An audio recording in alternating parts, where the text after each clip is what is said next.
Thank you and good morning, everyone. My name is Jake Zaskin. I'll be your facilitator this morning, as well as moderating our chat panel for any questions that you have during our webinar. I'm joined by my colleague Joe Goodwin, who will be walking us through our material. We're excited to be here to present an introduction to indicators of compromise. So let's get started. Good morning, everybody. Good morning, Jake.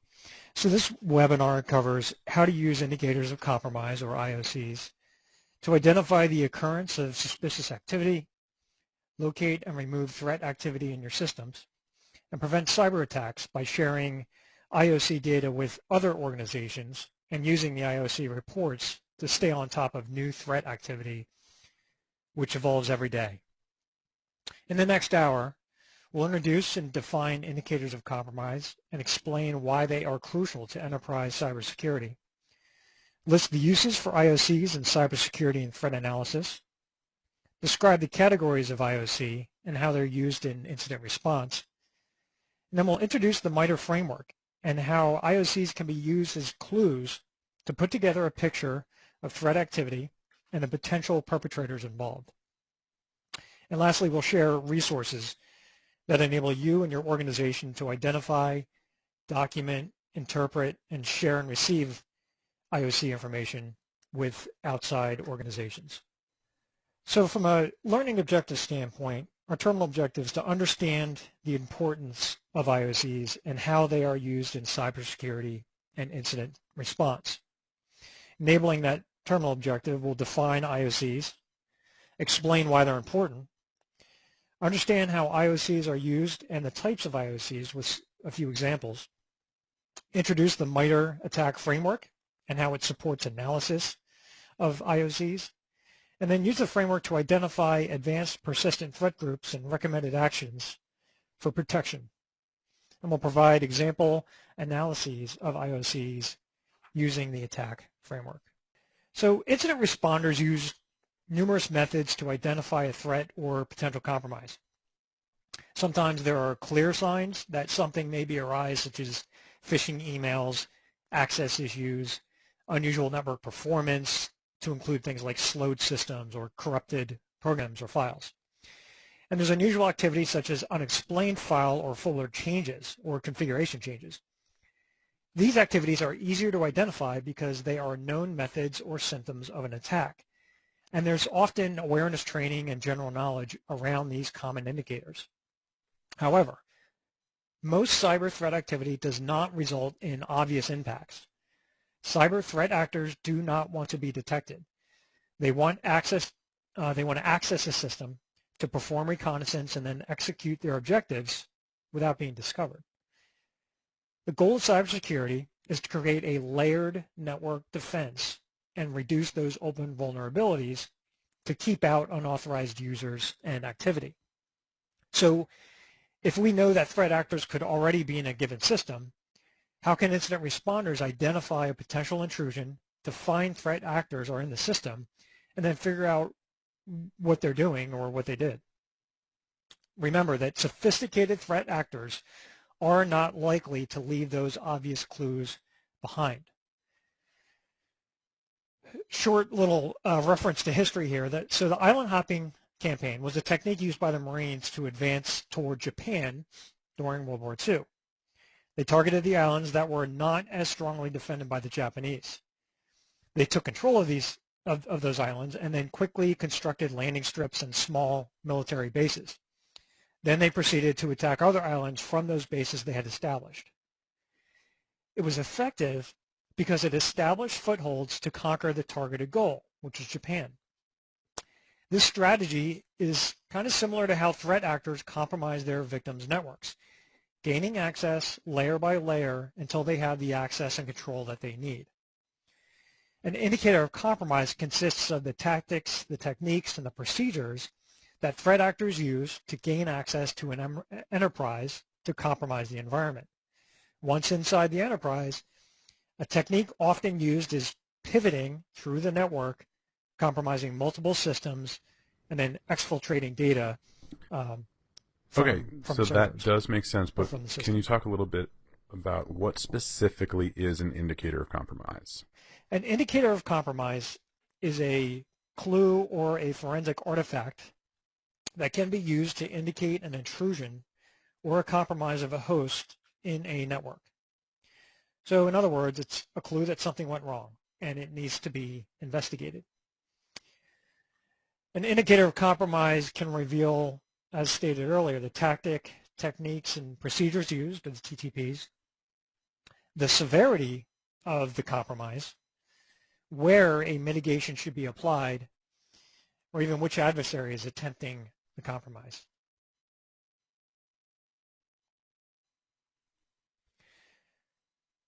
So to start, let's think about your car. Every car has a dashboard that provides measures of performance as well as safety indicators. Things like tire pressure, engine light, oil light, battery, so on and so forth. The driver uses these indicators to see how the machinery is performing in real time, like speed gauges, fuel range, RPMs. And then the dashboard also alerts the driver to potential problems. Some are simple, like low fuel or low oil, while others might require more detailed investigation depending on the circumstances, like if the check engine light comes on or if the oil pressure drops suddenly. So the car dashboard provides information on how the vehicle is performing, and it reports safety or maintenance concerns. Similarly, computer networks and systems must be monitored by tools and programs that scan the network and report that unusual activity. So mechanics work to identify a problem with a car and how it happened. They can diagnose the problem and often determine what caused it, such as mechanical failure, improper usage, or even things like sabotage. Mechanics can see or hear the problem, or in modern times, they may need to, quote, plug in the car to a diagnostic computer at the shop. Incident responders are like mechanics. The incident responder will look for suspicious anomalies occurring in the network. Unusual outbound network traffic is an indicator of compromise that could indicate data exfiltration to a malicious remote site. Another indicator of compromise might be an increase in database read volume prior to increase in outbound network traffic. So these are just two examples of IOCs, but there are many more that should be considered for forensic analysis.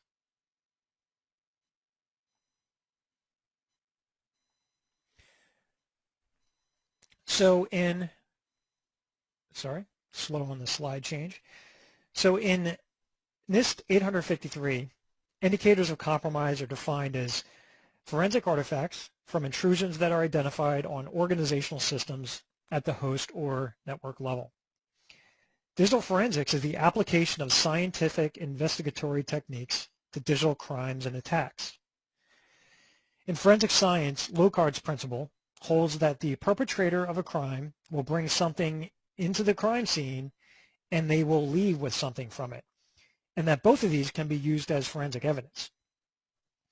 The principle, named after Dr. Edmond Locard, who lived in the late 1800s and early 1900s, he was a pioneer in forensic science who kind of became known as the Sherlock Holmes of Lyon, France.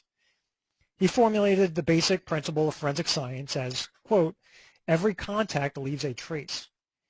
So it's generally understood as with contact between two items, there will absolutely be an exchange. So an IOC is a trace that a threat actor leaves behind when it contacts and infiltrates an organization's system. Okay, great. So let's quickly open up for a question from the audience. Who of you has utilized digital forensic investigations for their organization? So we will have a polling pod come up. So go ahead and just click to get a sense of, as asked, who has some experience with digital forensics or investigations in the organization. So it looks like we have a pretty even split down the middle, 50-50, with folks who have or have not. A few folks who don't know, likely uninvolved on the IT side of the house, but okay, good. All right, great. We like to do those pulse checks every now and then from the audience. So IOCs provide valuable information on systems that have been compromised. The rapid distribution and adoption of IOCs can improve information security by reducing the time that systems and organizations are vulnerable to the same exploit or attack. So these IOCs are important as a key source for a few things: the identification of the advanced persistent threat actor or group, the APTs, indicating that something is wrong on the network; the forensic identification of crime or attack; understanding how a compromise even occurred in the first place; or just testing your system or your network for vulnerabilities.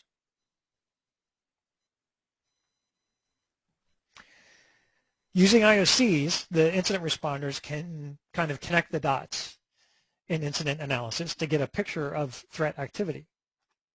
IOCs are all important to the following incident response activities: early detection, training and analysis, the identification of vulnerabilities and assessing the impacts, response to an incident, blocking those advances from unauthorized users, understanding the nature of the attack, and then information sharing exchanges within an industry. For example, banking IOCs related to e-commerce IOCs, and how do they look related to, for example, government IOCs. The patterns and the specific types of IOCs can be used to identify attack methods and attackers. As threat groups have known, they do have known modus operandi that can lead to attribution.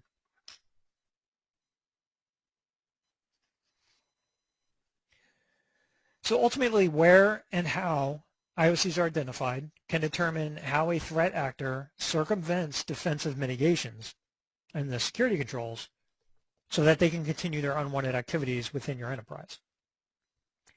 David Bianco defines the pyramid of pain, in which he notes methods a threat actor can deploy to support their continued unwanted activities against your enterprise. So this diagram shows the relationship between the types of IOCs you might use to detect an adversary's activities and how difficult it is to defend against those methods and to deny those attack vectors by addressing those IOCs with mitigation strategies. So the underlying message is the more IOC types that are incorporated into your defense posture, the more agile your capability to combat security incidents within your enterprise will be. So here at the top of the pyramid are indicators of the tools, tactics, and procedures, TTPs, used specifically by the attacker. These human variables specific to a group or individual actor are the most difficult to combat, as skilled hackers have a variety of attack methods at their disposal, and new methods that exploit new and known vulnerabilities arise continuously in the field of cybersecurity. The pyramid organizes IOCs in two ways. One, how difficult or painful is it to collect and apply the IOC to cyber defenses? Malicious hash values and IP addresses are relatively easy to acquire and integrate into security tools. TTPs are more difficult to identify and apply, as most security tools are not well suited to take advantage of them. And then second, how much pain can the IOCs inflict on cyber adversaries? It's relatively easy for an adversary to obfuscate malware code and change the hash values. IP addresses can be dynamically changed at low cost. TTPs are sticky and expensive for an adversary to change. As a result, security tools that leverage TTPs can inflict more pain on the adversary.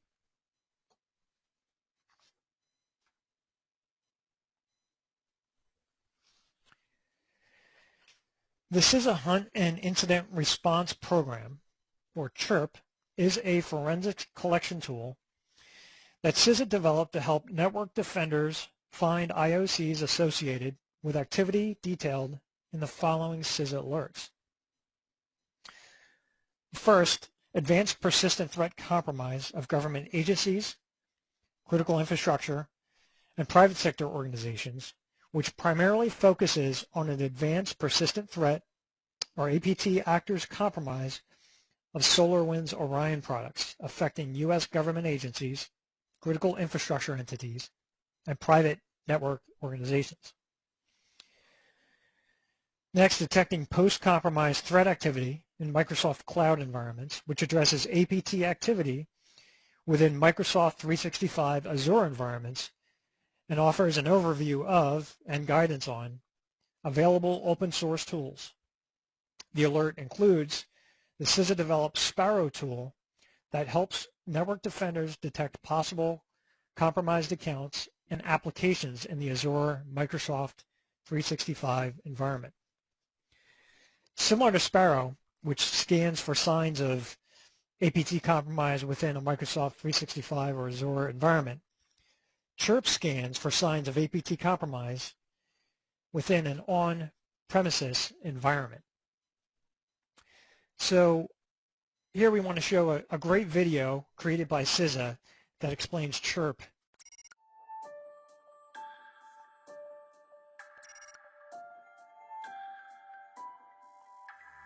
Hello, my name is Ricardo Davidson Sr. I have 21 years in information technology with 7 years cybersecurity, having worked in the SOC for 4 years with a specialization in digital forensics and incident response. I will conduct a high-level demonstration of tool usage in performing syslog analysis. We've covered different security information and event management or SIEM tools throughout this presentation. I will cover a SIEM solution as well as another tool, Wireshark, that analysts can use for analyzing network traffic. First, I want to reiterate the importance of performing syslog analysis, conversely called network forensics. Cybersecurity logs will provide a wealth of information that allows an analyst to identify IP addresses, affected hosts, and connections that were maintained when an anomaly occurred that sparked the alert. An anomaly consists of anything that's outside normal network traffic activity. This could be adding a user outside of designated hours or suspicious traffic connections to a host within your environment. So with that being stated, let's log into our Windows 10 virtual machine where I have access to SIEM solution and Wireshark. Then we'll use Chrome to log into Security Onion, which is our SIEM solution.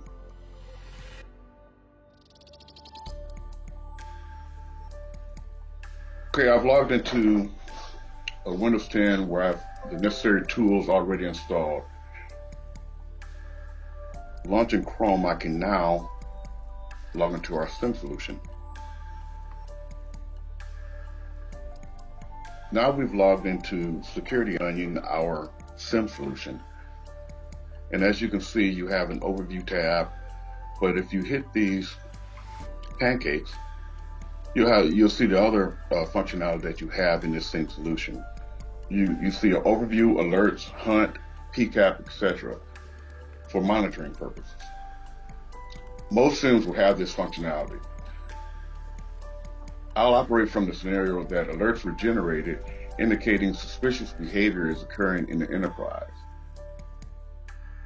So I'll scroll to the alerts tab, and you can receive an alert via email or if you're monitoring your SIEM. So you can just scroll to your alerts tab here, and you see the following alerts occurred. All right, these particular alerts were generated over a 2-week period, but you could scale them from weeks to seconds to minutes to hours, days, etc., all the way to months. Now, considering this is a small environment, a lot of the alerts were low. Alerts are usually classified as high, medium, and low, with high needing immediate attention. Now, I've escalated some alerts for this demonstration. Selecting options and selecting escalate, you'll see medium alert that should raise an analyst's curiosity. Hit escalate. Now I want to refresh. And this is the immediate alert that I'm talking about. So again, there are low alerts, but the medium hit draws my curiosity to investigate further. The alert lists a new user was added. This could be a legitimate alert. If this new user was added after normal working hours and had elevated privileges, meaning they elevated them to a administrative access, This could be indicative of a compromised system. If that's the case, an extreme amount of damage could occur in your environment. Analysts would need to perform deeper analysis for this particular alert. Another feature contained in the SIM is the packet capture function, where you can obtain a PCAP file. Packets are a small segment of a larger message. Data sent over the internet are divided into packets. These packets are then recombined by the receiving computer or device. Packet capture is intercepting that data for analysis purposes. Packets traversing through your network will provide crucial information in identifying what systems are communicating with each other or remote hosts. Clear indicator of compromise if a remote host is deemed malicious. So let's power on Wireshark and review a PCAP file that I've captured earlier and observe what information an analyst can gather from that instance.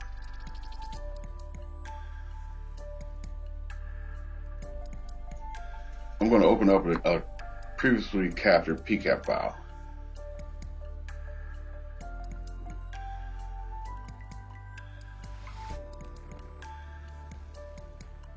Important items to view in Wireshark are your timestamp, which indicates the time that this traffic was being transmitted. Your source, which is the source IP address and the destination IP address. And you also want to look at the TCP. That's the protocol, Transmission Control Protocol. So you can see that TCP was a protocol used between the source 192.168.200.135 to the destination 192.168.200.21. The analyst would need to perform more in-depth analysis to determine what is occurring. Is this destination host identified as malicious? Is this a command and control host that is delivering commands to gain more access to pivot through the environment? These are but a few questions that should be raised when using these tools. And I'll do a quick deep dive into what I mean by the data that's being transmitted in this PCAP file. So I'll just go down here, follow, and do a TCP stream. And it's sending basically hello packets. This is very generic stuff. But that data could be real lengthy because it contains whatever data you're transmitting into it. But for instructional purposes, it's just transmitting hello. So I performed two different scenarios in the use of Security Onion and Wireshark, identifying in Security Onion the use of alerts to begin investigation on added user and communication between two systems in Wireshark. This is a very brief, high-level overview of syslog analysis / network forensics and tools that can be used to perform this endeavor. Most SIMs offer this functionality, but multiple tools are used to deep dive into what is considered malicious activity in your environment and doing further analysis on exactly what has occurred. And that concludes this demonstration, and thank you for your time.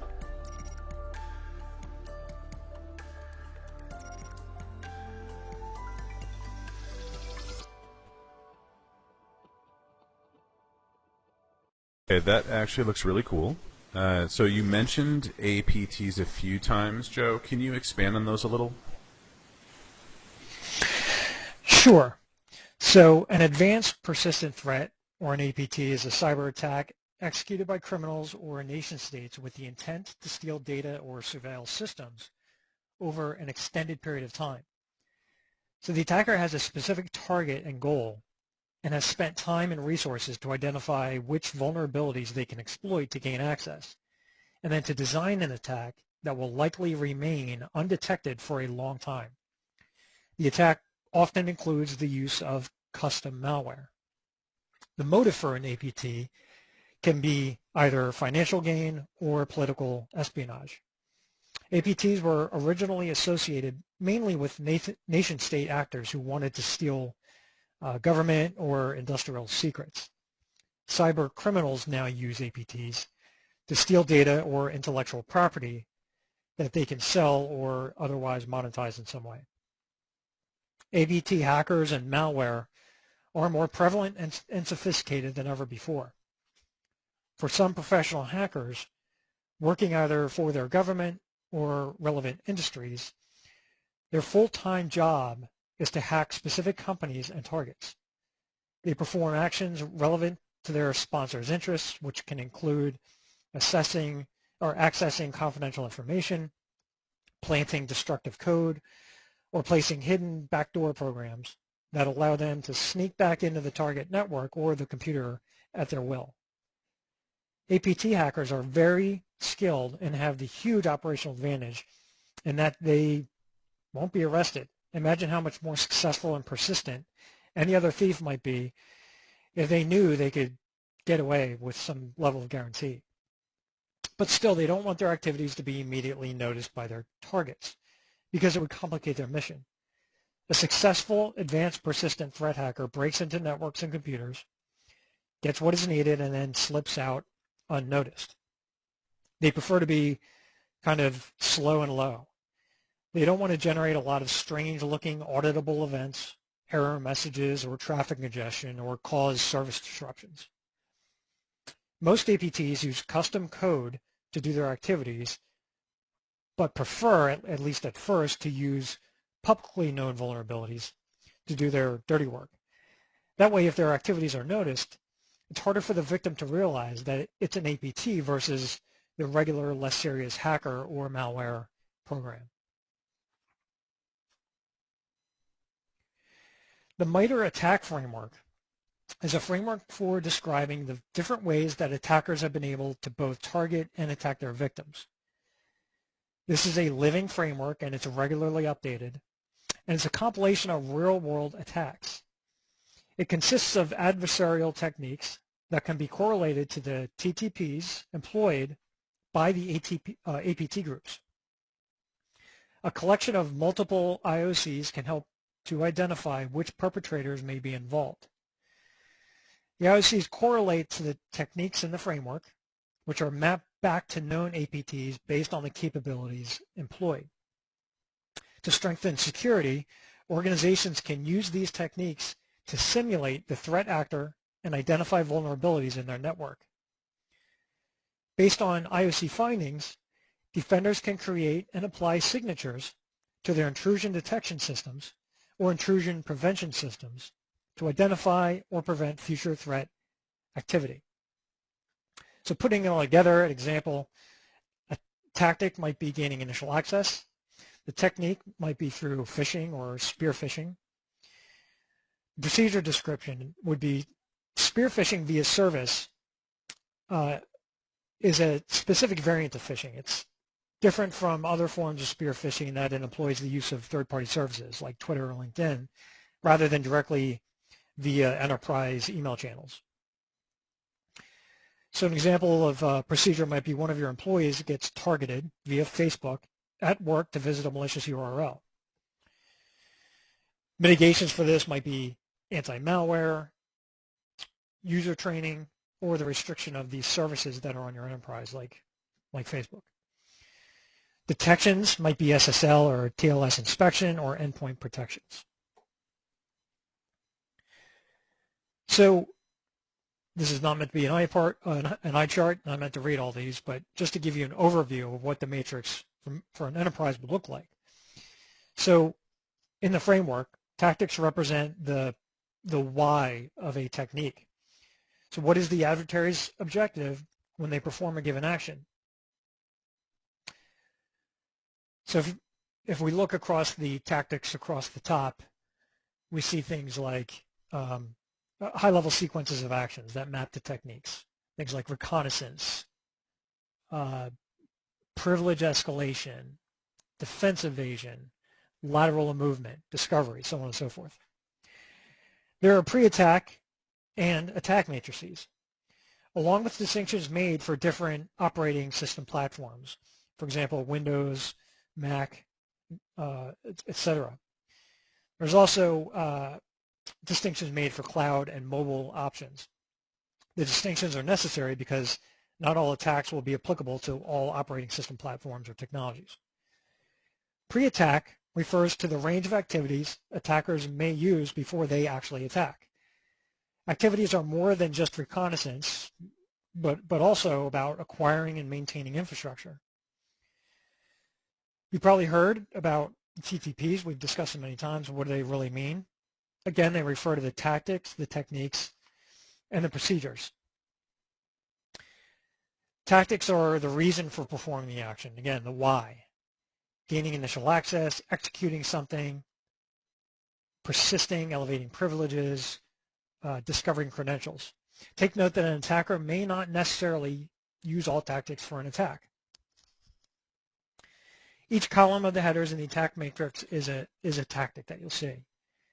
The techniques are the how the attacker may leverage a tactic, such as exfiltration to move data out of the system.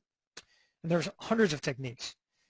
Those techniques, again, fall under the tactic column, so they would be read vertically. Examples of techniques are exfiltration, has 8 techniques under the window in the matrix. And then the procedures are the details of performing the technique. Or in a practical sense, how the attacker got in or how they could get in, assuming you're planning for proactive measures. Can you give an example of how attack would be applied? Sure. So attack can be utilized to understand an attack like Stuxnet, which is an ICS attack. Stuxnet was a devastating cyber weapon that impacted Iran's nuclear capability back in 2010. By some estimates, their uranium enrichment was set back by over 30%. So Stuxnet was a malware that was initially dropped onto computers at the Natanz nuclear facility via USB sticks. So the malware basically searched for ICS software on infected computers on the network. Once it found a controller, the real attack began. The malware caused the control software to malfunction, resulting in the centrifuges spinning at uncoordinated and varying rates of speed, thereby burning them out physically.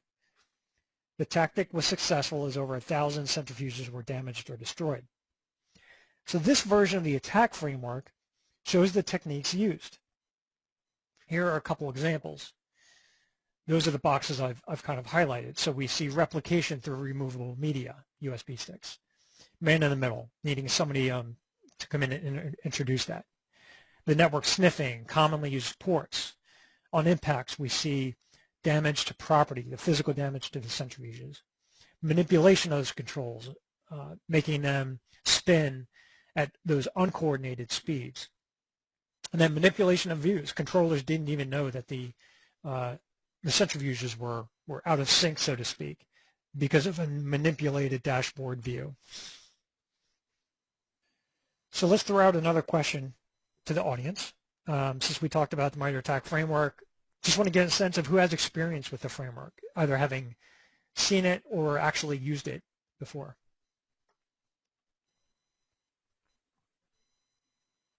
Okay, so we have a fair number. It's a little 50-50 sort of. More folks have experience than do not, but not by a large margin. Okay, good. It's good to see. Hopefully for those of you who have not used it or not aware of it, being introduced to it is something you can look into some more. Great. Okay. So the following APT examples show the correlation of tactics tied to state actor groups.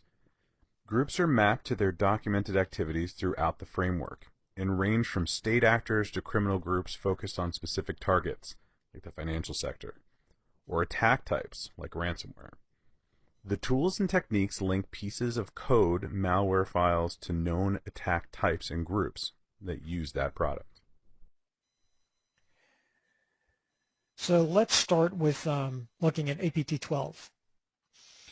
This is otherwise known as Numbered Panda, is a China-attributed threat group that targeted media outlets, tech companies, and multiple governments. The group is believed to be operating since 2009.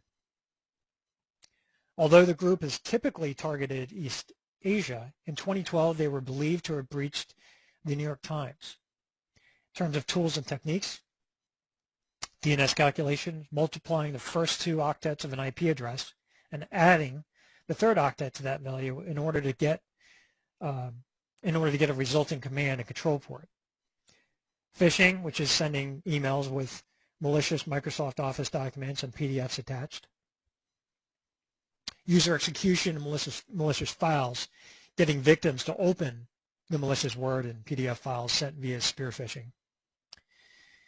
And web service bidirectional communications. These blogs and WordPress for C2 infrastructure. And there are also a few associated groups that are listed there with APT12.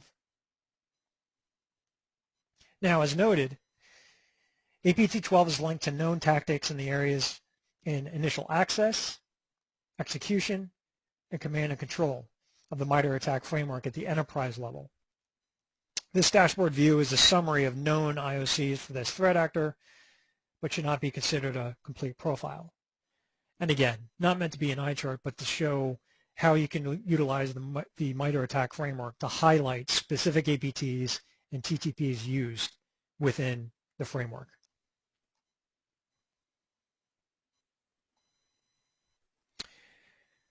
Next, we've got 33, otherwise known as Elfin. It's an Iranian suspected threat group that targeted organizations across multiple industries in the U.S., Saudi Arabia, and South Korea, with particular interest in aviation and energy sectors. The group is believed to have been formed no later than 2013. 33 uses a dropper program written in Farsi to deploy a wiper application that installs a backdoor. Excuse me. Spear phishing emails loaded with malicious code to deliver the program to victims, and impersonating commercial entities like Boeing or Northrop Grumman through registered web domains. As noted, the known methods to achieve they have known methods to achieve initial access, execution, persistence, and privilege escalation, as well as credential access, discovery, command and control.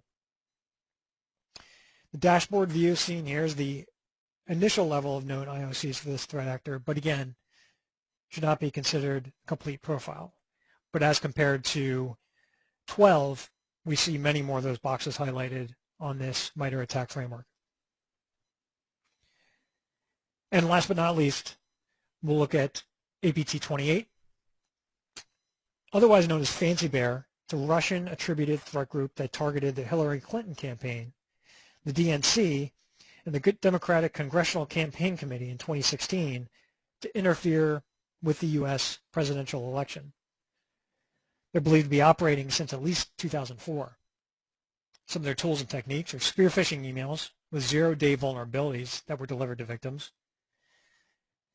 They've been consistently updating their malware since 2007, and they periodically wipe log events and reset timestamps to avoid forensic analysis of their hacks. We see there some of their listed some of their associated groups that you may have heard of. And, as noted, they have known IOCs in all areas of the MITRE attack framework at the enterprise level.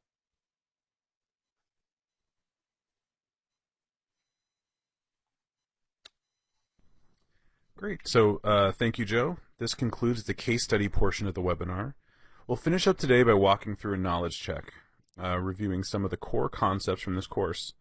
We'll cover 7 questions. When the question is read, make a note of your answer, and after a few moments, we'll reveal the correct answer. Follow along and see how you...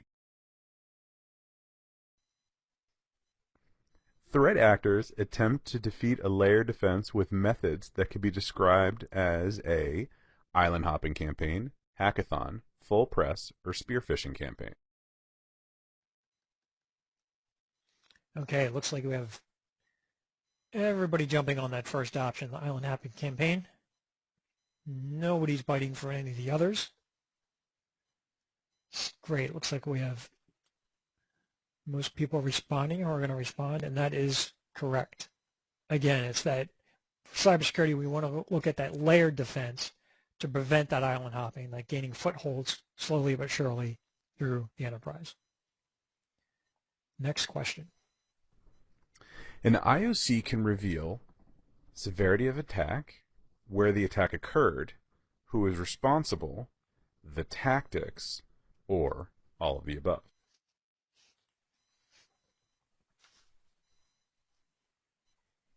Okay, so we've got a few folks keying in on tactics, a lot of people on all of the above.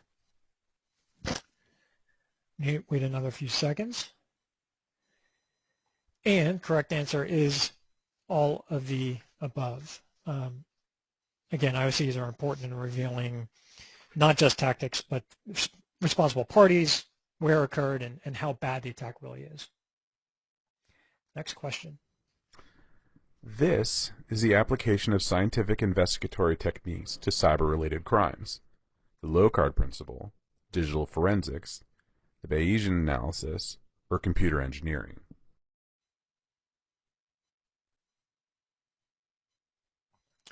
All right. Some folks with the low-card principle, which we discussed, as well as digital forensics. All right, I throw in Bayesian analysis to try and trick people. Computer engineering, nobody. All right, so the correct answer is digital forensics. And although we did talk about the low-card principle, that fed into the discussion of digital forensics, which is the general application of that technique. Excellent. Next question. Yes or no? Security logs show multiple failed logins followed by successful login. This is a potential indicator of compromise. Okay, so we've got most people jumping on the yes. Again, here we're seeing multiple failed logins. Is this a potential IOC? So fail, fail, fail, and all of a sudden they get in. And yes, that would be a potential indicator of compromise. Next question. The recent forensics collection tool developed by CISA is called Spark, Chirp, UASI, or CyberTrace.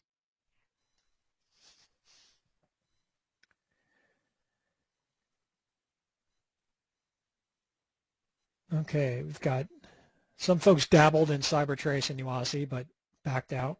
Most people are on Chirp. Somebody standing by Spark. Oh, we just lost the Spark vote. All right. Everybody is on Chirp. Correct. That's the tool that was demoed, which DHS has put out and made available. Excellent. Next question.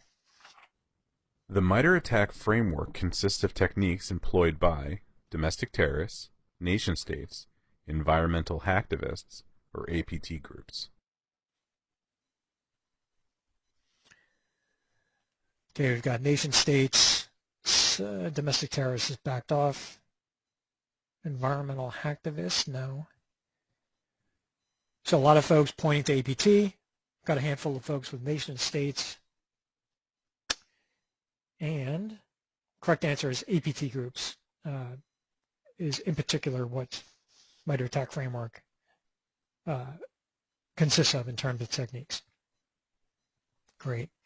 And then we do have one extra credit question.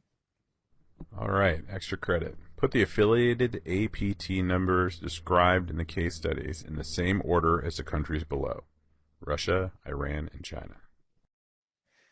Now you can go ahead and do this in the chat, since we don't have a polling pod that's able to do the numbers. But just go ahead and throw those in the order that correspond to the APT numbers in each of them. So we're looking for, again, the named numbers, and the word bank, so to speak, for these is 12, 28, and 33. So yeah, this is difficult. This isn't just putting them in order. It's putting the number assigned to them. So what would Russia be? That would be the first one. Which numbers for Iran, and then which numbers for China?